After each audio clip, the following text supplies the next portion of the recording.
आइए स्टूडेंट्स इस एमसीक्यू को डिस्कस करते हैं। A mass of capital M kilogram is suspended by a weightless string. The horizontal force that is required to displace it until the string makes an angle of 45 degree with the initial vertical direction is।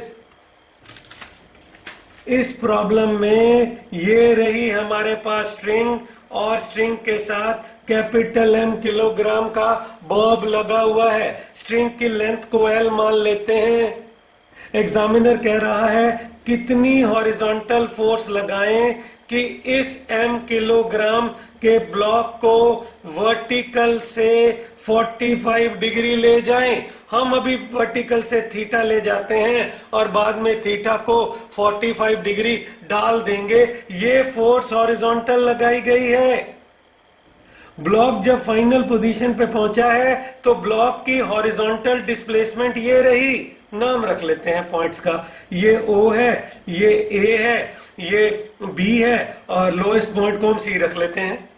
तो ये जो आप AB देख रहे हैं ये horizontal displacement है applied force की डायरेक्शन में, और अप्लाइड फोर्स हॉरिजॉन्टल है और डिस्प्लेसमेंट हॉरिजॉन्टल डिस्प्लेसमेंट इस OAB ट्रायंगल से L और थीटा की टर्म्स में आ जाएगी। ये भी L है। अगर हम इस ट्रायंगल को देखें तो ये परपेंडिकुलर है, हाइपोटेन्यूज L है तो परपेंडिकुलर हो गया L साइन थीटा, ये हो गया L साइन थीटा। तो अगर इस फोर्स को L साइन थीटा से मल्टीप्लाई करेंगे तो फोर्स के द्वारा किया गया एक्सटर्नल वर्क डन आ जाएगा। So what is the external work done? वो है F into AB। External work done F into L sine theta. External work done आ गया F L sine theta, equation number 1। लेकिन ये जो एक्सटर्नल वर्क डन होता है ये चेंज इन मैकेनिकल एनर्जी होता है। ये जो एक्सटर्नल वर्क डन होता है, work done external is mechanical energy final minus mechanical energy initial. लेकिन हम ब्लॉक को रेस्ट से लेके गए हैं और वो बी पर भी रेस्ट में है, या हम कह सकते हैं इनफाइनाइटेसिमली स्लो स्पीड से ब्लॉक को ऊपर लेके गए हैं। इनफाइनाइटेसिमली स्लो स्पीड से ब्लॉक को ऊपर लेके गए हैं। चेंज इन काइनेटिक एनर्जी है ही नहीं।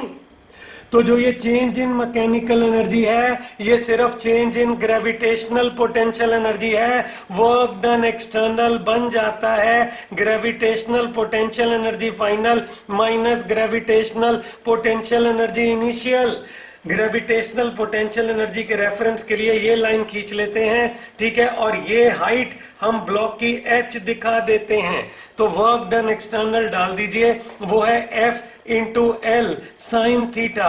Gravitational potential energy final mgh, क्योंकि बॉब ने H हाइट गेन कर ली है और gravitational potential energy initial 0। So FL sine theta is equal to mgh। इसे आप इक्वेशन नंबर 2 कह सकते हैं। अब H आपको निकालना होगा in terms of L and theta. हम देख रहे हैं कि ये अगर H है तो ये भी हमारे पास H है, जो AC है वो भी H है, लेकिन जो OA है वो है OB cos थीटा। अगर हम देखें hypotenuse cos theta is base, इस ट्रायंगल का OA बेस है तो ये L है, ये L cos थीटा, तो ये हमारे पास है आपका L cos थीटा। तो H plus L cos theta is whole length L। तो हम लिख सकते हैं L is equal to H plus L cos of theta. H हमारे पास निकल के आ गया L minus L cos of theta. H हमारे पास निकल के आ गया 1 माइनस cos ऑफ थीटा। ये लीजिए इक्वेशन नंबर 3 को इक्वेशन नंबर 2 में डाल देते हैं। इक्वेशन 2 से आ रहा है FL sine theta is equal to mgh। ये लीजिए FL साइन थीटा, H की वैल्यू डाल रहा हूं जो मेरे पास है L 1 minus cos of theta. लीजिए FL sine theta is equal to mg L1 minus cos of theta, ये इक्वेशन मैंने दोबारा लिख दी, L कैंसिल करें, F sine theta is equal to mg1 minus cos of theta, अरे force निकल के आ गई, mg1 minus cos theta divided by sine theta. ये वो फोर्स है जो ब्लॉक को 45 डिग्री तक लेके जाएगी। अब थीटा 45 डिग्री डाल देते हैं, F हमारे पास निकल के आ गया mg1 minus cos of 45 degree divided by sine of 45 degree. ये लीजिए F आ गया mg1 minus 1 by root 2 divided by 1 by root 2। F निकल के आ गया mg इंटू रूट 2 माइनस 1। अगर हम अपनी ओरिजिनल प्रॉब्लम लाएं उसमें आंसर था D, आंसर था D। लेकिन एक जानकारी आपको देना चाहेंगे, ये वो फोर्स है जो ब्लॉक को थीटा डिस्प्लेस करने के लिए लगाई गई। ये वो फोर्स नहीं है जो ब्लॉक को थीटा एंगल पर होल्ड कर सके। तो जो कुछ स्टूडेंट उस फोर्स को निकालते हैं और कंफ्यूज हो जाते हैं, मैं फिर से समझा रहा हूं, ये वो हॉरिजॉन्टल फोर्स है जो ब्लॉक को बॉटम पोजीशन में लगाई गई ताकि हम उसको थीटा एंगल तक लेकर जा सकें। ये वो हॉरिजॉन्टल फोर्स है जो ब्लॉक को थीटा एंगल तक लेकर जा सकी।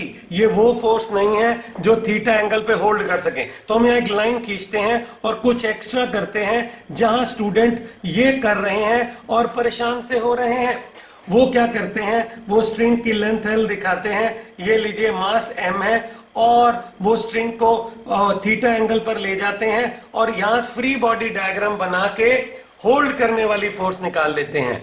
ठीक है, वो कहते हैं, मान लीजिए वो इधर P फोर्स लगा रहे हैं, सिंबल मैंने उसका P दे दिया, और नीचे क्या लग रहा है mg, और धागे में टेंशन हमारे पास T है। तो अब वो इस P को निकाल लेंगे यहां पर ब्लॉक को इक्विलिब्रियम में रख के, और वो फोर्स अलग आएगी। थोड़ी डायग्राम को दोबारा बनाते हैं नेक्स्ट पेज पे, फिर हम समझ लेते हैं। आइए, स्टूडेंट क्या कर रहे हैं, वो लेंथ L ले रहे हैं, बॉब को यहाँ कैपिटल M का दिखा रहे हैं, और वो थीटा एंगल पर जा रहे हैं, और थीटा एंगल पर जाके, ठीक है, वो यहाँ एक फोर्स P दिखा रहे हैं। मैंने F नहीं मानी क्योंकि F मैंने पिछले केस की मान ली, फोर्स का सिंबल मैंने P ले लिया ताकि थोड़ा सा अलग लगे। और नीचे वो फ्री बॉडी डायग्राम बना रहे हैं, नीचे हमारे पास mg है, धागे में टेंशन T है, इस लाइन को ऊपर ले जाएंगे, ये एंगल थीटा आएगा, T के दो कंपोनेंट आ जाएंगे, इधर आ गया T कॉस ऑफ थीटा, इधर कंपोनेंट आ गया T साइन ऑफ थीटा। अब T साइन थीटा को P के बराबर कर रहे हैं आप, क्योंकि आप ब्लॉक को थीटा एंगल पे होल्ड करना चाहते हैं, इक्विलिब्रियम में रखना चाहते हैं। T साइन थीटा P के बराबर आ गया, T sine theta, T sine theta P के बराबर आ गया, और T कॉस ऑफ थीटा हमारे पास कैपिटल mg आ गया, डिवाइड कर दें tan थीटा हमारे पास निकल के आ गया P डिवाइडेड बाय mg, यहां से P निकल के आ गया mg tan थीटा, और वो इसमें 45 डिग्री डाल रहे हैं और कंफ्यूज हो रहे हैं, और tan 45 डालते ही आंसर mg आ जाता है, और स्टूडेंट सोचते हैं कि चारों ऑल्टरनेटिव में हमारा आंसर नहीं लिखा हुआ, चारों ऑल्टरनेटिव में आंसर नहीं लिखा हुआ क्योंकि ये वो है ही नहीं।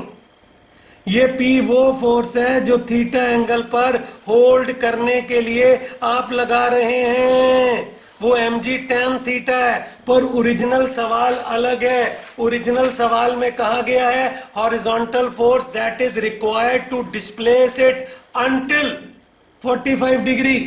वो फोर्स ये है जो पिछले पेज पे हमने निकाली है, ये F mg 1 minus cos theta by sine theta, ये वो फोर्स है जो हॉरिजॉन्टल लगाई गई ताकि ब्लॉक को 40 थीटा एंगल लेकर जाया जा सके।